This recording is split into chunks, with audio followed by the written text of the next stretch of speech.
Pada mulanya Allah menciptakan dunia ini.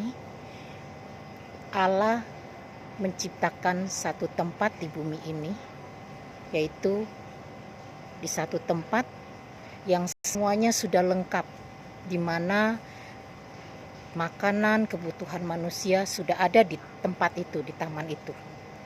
Manusia pertama Tuhan ciptakan adalah Adam dan Hawa.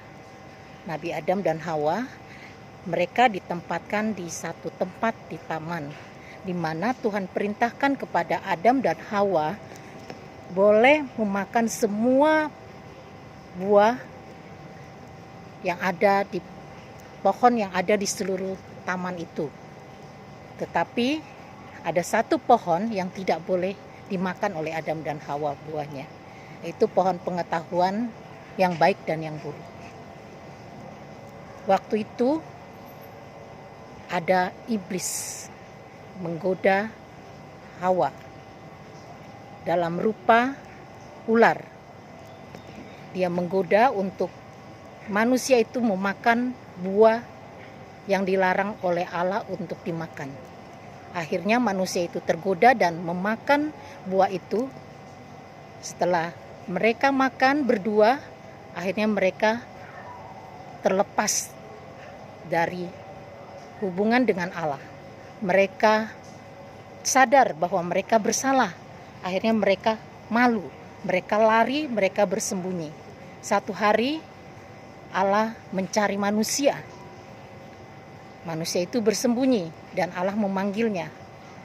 Waktu itu manusia itu begitu takut karena dia sudah berdosa, tidak taat kepada Allah. Dia mau mandiri, tidak mau bergantung kepada Allah. Dosa itu adalah tidak mau bergantung kepada Allah. Dia mau mandiri dan tidak taat kepada Allah.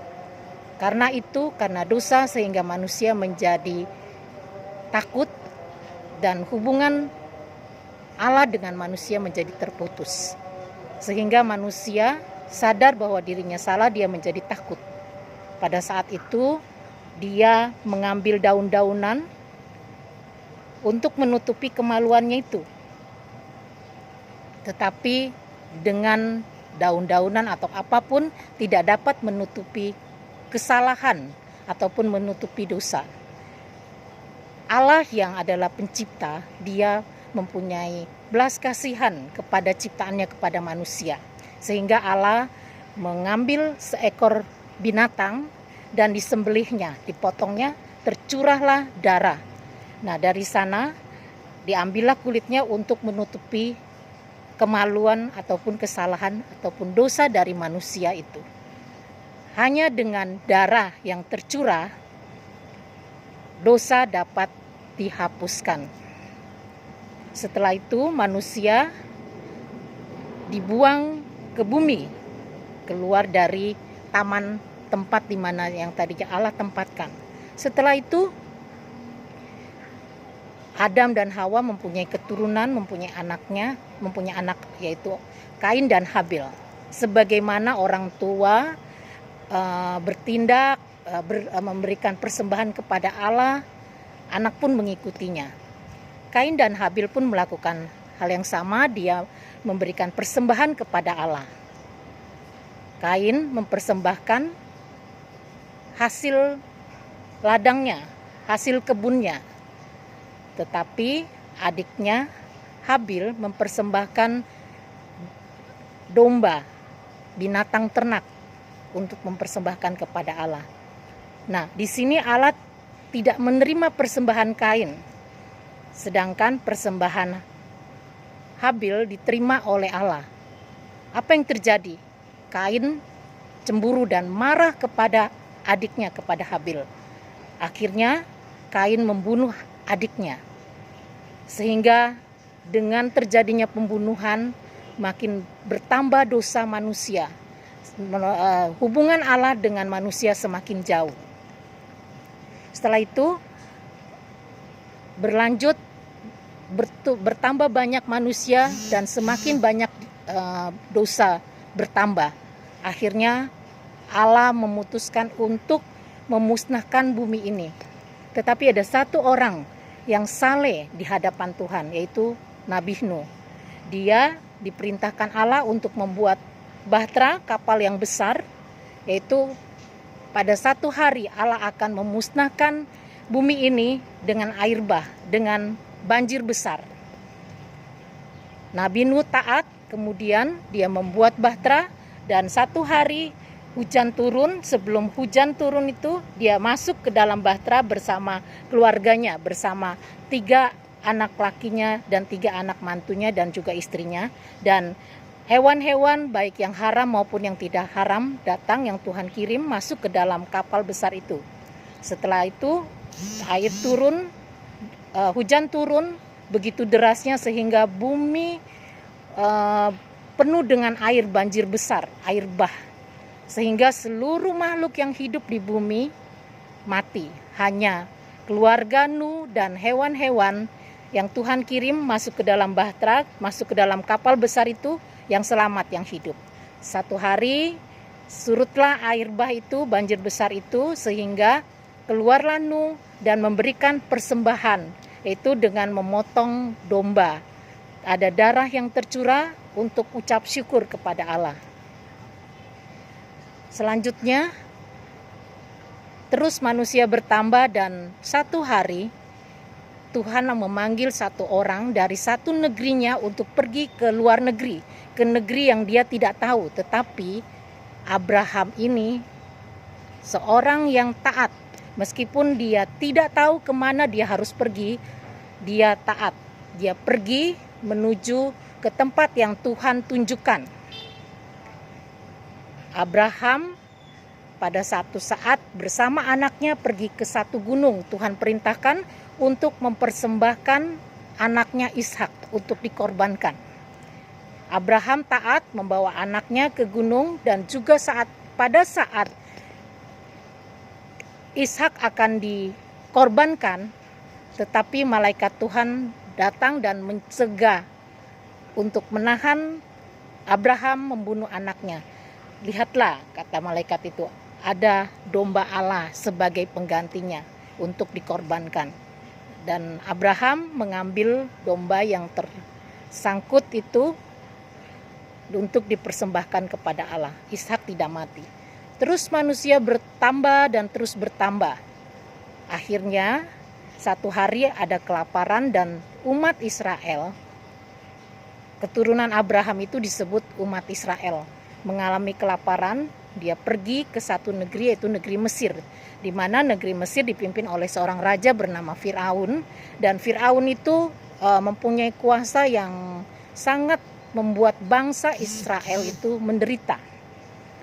Mereka dikerja paksa, sehingga Musa, Nabi Allah, diperintahkan untuk membawa umat Israel keluar dari Mesir. Sebelum Musa memimpin umat Israel keluar dari Mesir, Allah memerintahkan untuk setiap keluarga harus mengorbankan seekor domba, memotong korban untuk disembelih supaya darahnya itu dioleskan pada ambang pintu. Pada satu malam, malaikat Tuhan datang ke setiap rumah, baik bangsa Israel maupun juga bangsa Mesir. Untuk setiap rumah yang ambang pintunya diolesi oleh darah, itu anak sulungnya tidak mati. Tetapi apa yang terjadi dengan bangsa Mesir, karena rumahnya tidak diolesi oleh darah, sehingga seluruh anak sulung di Mesir mati semuanya. Setelah itu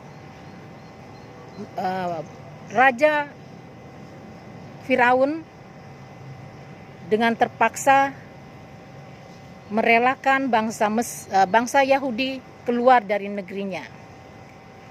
Terus bertambah banyaknya, dan Musa akhirnya juga diberikan satu perintah untuk naik ke satu gunung, yaitu Gunung Sinai, untuk menerima perintah Allah bagaimana untuk manusia, umat Israel menyembah kepada Allah, itu dengan memberikan korban binatang-binatang untuk darahnya tercurah untuk menebus dosa. Setelah itu terus berkembang, akhirnya ada keturunan bangsa Israel itu satu orang raja, yaitu Nabi Daud. Dia itu adalah raja yang akan memiliki keturunan yang nantinya adalah seorang raja di atas segala raja, yaitu Kristus, yaitu Yesus Kristus.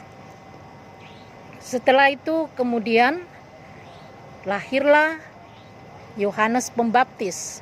Yohanes Pembaptis adalah orang yang pertama Tuhan utus untuk membuka jalan sebelum Kristus, sebelum Yesus datang ke dunia ini.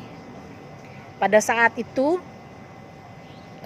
Yohanes Pembaptis sedang membaptis, Yesus datang untuk minta dibaptis.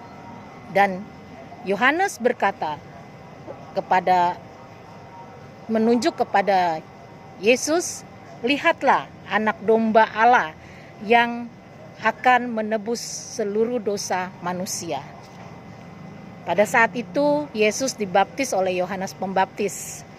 Dan Yesus Kristus adalah domba Allah yang akan menebus dosa manusia, yang darahnya akan tercurah untuk menebus dosa umat manusia. Yesus Kristus adalah orang semasa hidupnya, dia adalah orang yang sangat baik. Dia melakukan hal yang benar. Satu hari dia ada di tempat ibadah, dia mengajar begitu punya kuasa. Yesus itu memiliki kuasa, baik kuasa atas maut, kuasa mengusir setan. Nah, waktu itu ada seorang yang kerasukan setan, yang hidupnya sehari-hari di kuburan, berlari-lari, telanjang, dan sepanjang hidupnya di kuburan. Yesus mengusir setan yang ada di dalam orang itu. Dan akhirnya keluarlah setan-setan itu kepada babi-babi, berjumlah 2000 setan. Nah, orang itu kembali baik. Dia setelah Yesus melakukan mengusir setan itu. Yesus punya kuasa atas roh-roh. Dan juga Yesus bisa menyembuhkan, dia berkuasa menyembuhkan segala penyakit. Yesus pada saat itu di dalam rumah ibadah sedang mengajar, tiba-tiba ada datang serombongan orang membongkar rumah ibadah itu untuk menurunkan orang sakit, dan orang sakit itu disembuhkan pada saat itu juga. Juga Yesus membangkitkan orang mati, punya kuasa membangkitkan orang mati, di mana Lazarus pada saat dia sudah dikuburkan 3 hari lamanya, Yesus membangkitkan. Pada saat itu dia perintahkan Lazarus untuk bangkit, dan Lazarus bangkit. Dan juga Yesus mempunyai kuasa atas alam ini. Pada satu hari Yesus berada di atas air dengan bersama murid-muridnya naik perahu. Pada saat itu ada badai yang mengamuk, dan Yesus berkata, "Stop dan berhentilah," dan badai itu reda. Jadi Yesus itu mempunyai kuasa segalanya, berkuasa atas segalanya, atas alam ini, atau baik di dunia maupun di bumi ini. Setelah itu Yesus, meskipun demikian, Yesus berbuat hal yang baik, tetapi ada orang yang tidak suka kepada Yesus.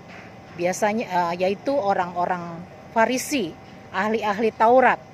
Mereka tidak suka, sehingga Yesus disalibkan dan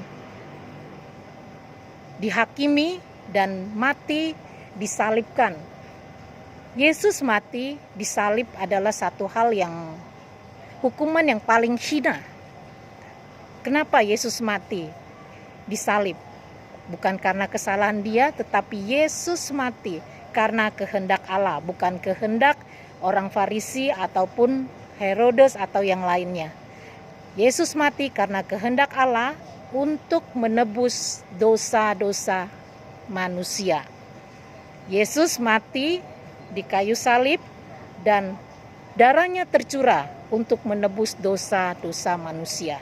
Setelah itu Yesus dikuburkan, kemudian Yesus bangkit pada hari yang ketiga. Setelah Yesus bangkit pada hari yang ketiga, dia kembali lagi memanggil murid-muridnya untuk berkumpul, dan Selama kurang lebih 40 hari, Yesus bersama murid-muridnya yang terdekat dan memerintahkan kepada murid-muridnya untuk memberitakan Injil, karena Yesus akan naik ke surga. Pada saat Yesus akan naik ke surga, sebelum yaitu dia memerintahkan untuk murid-muridnya pergi memberitakan Injil untuk menjadikan semua bangsa murid-muridnya, seperti saya adalah murid Yesus.